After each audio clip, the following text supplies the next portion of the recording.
Salut, ici Bastien, j'espère que tu vas bien. Bon, aujourd'hui, nouvelle vidéo, je vais te parler de 3 erreurs qui m'ont coûté cher avec CocoWax. Donc, c'est vraiment les 3 plus grosses erreurs que j'ai pu faire. Et du coup, je vais te les partager parce que c'est vrai qu'il n'y a pas grand monde qui en parle sur le YouTube game francophone, même anglophone. Quand vraiment, tu sais, c'est la partie création de marque. Voilà, tout le monde te parle du drop, mais création de marque, il n'y a personne.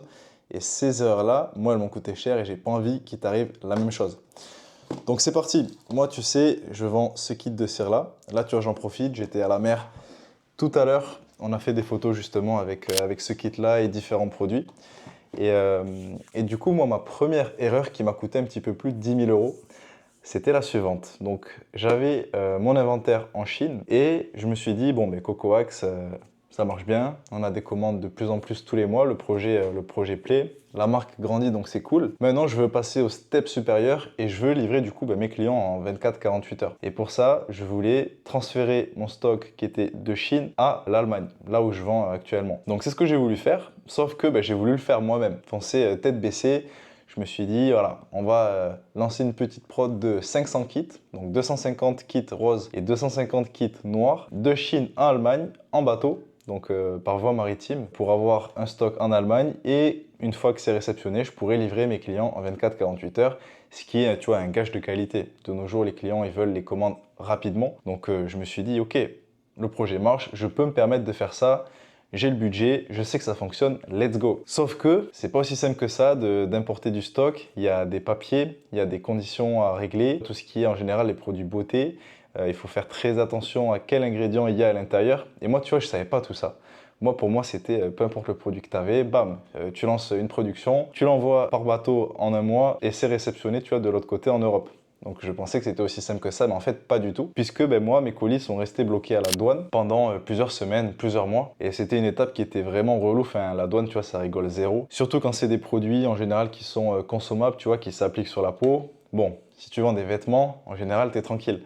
Mais dès que tu vends des produits cosmétiques, ce qui va venir toucher la peau, qui va être en contact avec la peau, il faut faire super attention à quel type d'ingrédients tu as à l'intérieur. Et moi, au tout début, j'avais ma cire, hop, que tu peux voir juste ici. En fait, c'était une cire qui n'était pas de top qualité et il y avait un ingrédient à l'intérieur qui était, tu vois, c'était 0,5%. Il était tout à la fin, tu vois, des ingrédients sur le packaging. Cet ingrédient-là, il était blacklisté sur le marché allemand. C'est-à-dire que n'importe quel produit qui contenait ce type d'ingrédient sur le packaging n'était pas autorisé à être vendu sur le territoire allemand. Et moi, ça, tu vois, je ne le savais pas. Ça, c'est de l'info. T'as beau fouiller YouTube, le soulever de fond en comble, tu vas rien trouver ce type d'infos-là. C'est très, très, très niché et si tu n'as pas fait l'erreur toi-même, tu le sais pas. Donc voilà, fais très attention à tes types de produits, surtout si tu es dans la niche beauté. Parce que voilà, il faut savoir qu'il y a des ingrédients qui sont blacklistés chaque année et la douane fait super attention, suivant le pays aussi, bien sûr, suivant lequel tu vends. Ça m'a coûté du coup, donc le stock a été stocké plusieurs mois à la douane. Donc bien sûr, chaque jour, ils prennent des frais, la douane, des frais de stockage, ça s'appelle. Donc j'ai eu ça qui s'accumulait, donc plus les semaines passaient et plus je payais cher. En plus de ça, leur décision finale, ça a été destruction de marchandises, donc destruction de 500 kits, sachant qu'un kit me coûte aux alentours des 6-7 euros. Donc ça fait déjà 2-3 000 euros, tu vois, rien qu'en frais de marchandises, sachant qu'il y a un manque à gagner, tu vois, moi ces kits-là derrière, ok, ça me coûte 6-7 euros, mais je les revends 70-80 euros, plus comme si c'était pas assez, ils te rajoutent une amende. Une fine. L'amende qui était, je sais plus, de 3000 et quelques euros. Donc bref, tu vois, au final, une facture à payer qui revient à l'équivalent de 10 000 euros. Tout compris, hein, je te parle de ça, donc coût de marchandises, coût shipping, les frais de stockage, plus l'amende, voilà. Ça m'a coûté un petit peu plus de 10 000 euros cette erreur-là. Et ça, c'est parce que je voulais faire les choses moi-même. Donc tu vois, entre-temps, j'ai trouvé une autre solution. Donc je suis passé par une agence pro qui s'occupe à chaque fois d'importer mes produits de Chine en Allemagne. Donc il y a une petite manip à faire que je savais pas, tu vois, j'étais pas du tout au courant. Maintenant, ça fait un petit peu plus de, je dirais, 5-6 mois qu'on propose la livraison de 24-48 heures pour nos kits. Donc on a trouvé une alternative, mais voilà, c'est des choses que j'aurais aimé savoir, tu vois, au tout début. La deuxième erreur qui m'a coûté assez cher, c'est que, tu vois, au tout début, mec, et ça va le faire à tout le monde si tu crées ta marque, c'est que tu es content. Tu es fier de toi. Tu sais, tu as un sentiment de, je vais pas dire de supériorité, mais de fierté. Tu vois, tu es super fier. Et forcément, quand tu vas venir contacter des influenceurs, parce que c'est quelque chose que je te recommande de faire, le marketing d'influence, tu vas avoir des réponses, tu vas envoyer des emails à des influx, elles vont te répondre. Et moi, tu vois, j'avais un taux de réponse, et j'ai toujours hein, un taux de réponse qui est très élevé avec CocoWax. Les filles aiment ce produit-là, et de toute façon, la brand a été créée de manière propre, et du coup, de toute façon, on a des bons retours. C'est pour ça que les filles veulent collaborer avec nous. Et moi, tu vois, au tout début, j'ai été très content. Et j'ai même FOMO, tu vois, je me suis dit, waouh, c'est un truc de fou. Toutes les influx veulent bosser avec moi et du coup en fait je les ai quasiment toutes testées. Je me suis dit cette influx elle kiffe mon produit, let's go. Celle-là elle a validé, let's go. Donc au final j'étais pas du tout assez sélectif. Ton ego il se dit ouais c'est cool, tu vois tous les influx veulent bosser avec moi. Donc let's go. Au final tu vois c'est un piège, il faut faire attention, ne pas FOMO, même si des influenceuses qui ont beaucoup d'abonnés, que toi-même tu suivais tu vois avant de les contacter etc. Ces meufs là tu vois que tu vois connues sur les réseaux, qui sont à la télé, qui passent dans des magazines etc. Bref, si tu vois qu'elles acceptent ta marque, chill a bit, tu vois, genre tranquille, analyse-les bien. Et là, tu vois, lors d'aujourd'hui, moi, je suis devenu très sélectif. Alors qu'au début, voilà, j'étais fier de ma marque et je voulais vite collaborer de suite avec plein d'influx comme j'ai beaucoup de budget. D'un autre côté, c'est du bon parce que du coup, j'ai acquis une base de données, une base de data. Je sais qui est bon en marketing d'influence en Allemagne, quels influenceurs sont bien de ceux qui ne le sont pas.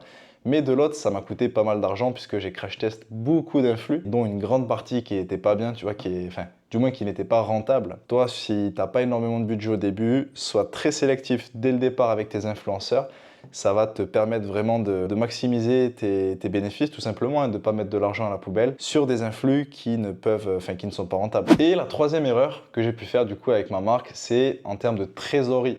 Tu vois, la partie cash out. Donc, quand tu fais, je sais pas moi, une promotion à 10 000 euros, que l'influx t'a coûté 1 500 euros, tu fais 10 000 euros derrière de vente, donc tu enlèves le prix de l'influx 1 500 euros, il reste 8 500, tu enlèves le prix de la marchandise, de la livraison, bref, peut-être qu'il te reste 3 500, 4 000 euros. Il faut apprendre à analyser ces datas et à connaître exactement son bénéfice et surtout ne sois pas trop gourmand. L'exemple, même, tu as fait 10K, mais tu vas pas cash out 6 000 euros pour toi. Il faut réfléchir à ça, il y a des frais. Si tu veux rapidement proposer de nouveaux produits, il faut que tu te gardes du budget pour plus tard, pour lancer, je sais pas moi, de nouvelles collections, de nouveaux produits.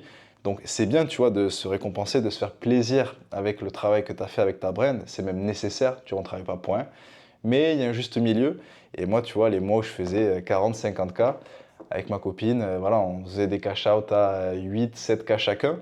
Alors qu'en soi, voilà, juste si on faisait des cash out à 3-4 000 chacun, si on divisait par deux, on aurait pu, si tu veux, scaler entre guillemets un peu plus vite la marque, lancer plus vite de nouveaux produits, commander plus de stock pour le prochain inventaire qu'on va faire. Enfin, tu vois, on aurait pu, grosso modo, gagner de la vitesse. Et donc, fais attention à ça. Essaye de, si tu veux, te cash out que le minimum. Comme ça, en fait, tout le reste, ça va te permettre d'aller beaucoup plus vite avec ta marque et de scaler beaucoup plus rapidement. Également, tu vois, si tu as un taf à côté, moi, je te recommande de ne pas arrêter ton taf. Peu importe ton taf, je ne sais pas ce que c'est, mais je te recommande vraiment de faire ça à côté, en parallèle. Comme ça, quoi qu'il arrive, tu as un income, une source de revenus qui rentre. Et ça, mentalement, c'est bien. Et puis surtout, ça peut te permettre de réinjecter beaucoup plus vite et beaucoup plus facilement. Et du coup, tu vas scaler beaucoup plus rapidement ta brand. Donc ça, très important. Ne pas cash out dès le début. C'est bien de se faire plaisir une fois de plus, mais il faut le faire raisonnablement et intelligemment. Donc voilà, ne fais pas cette erreur-là que moi j'ai pu faire de cash out beaucoup plus que ce que j'aurais dû réellement me cash out. Après, je suis personne, moi je suis juste là pour te dire ce que j'ai fait réellement, c'est basé sur de l'expérience et j'aurais aimé une fois de plus qu'à mes débuts, il y a un mec comme ça qui te dise un petit peu attention mec, cette erreur-là, je l'ai faite, passe pas par là, sinon ça va te coûter cher.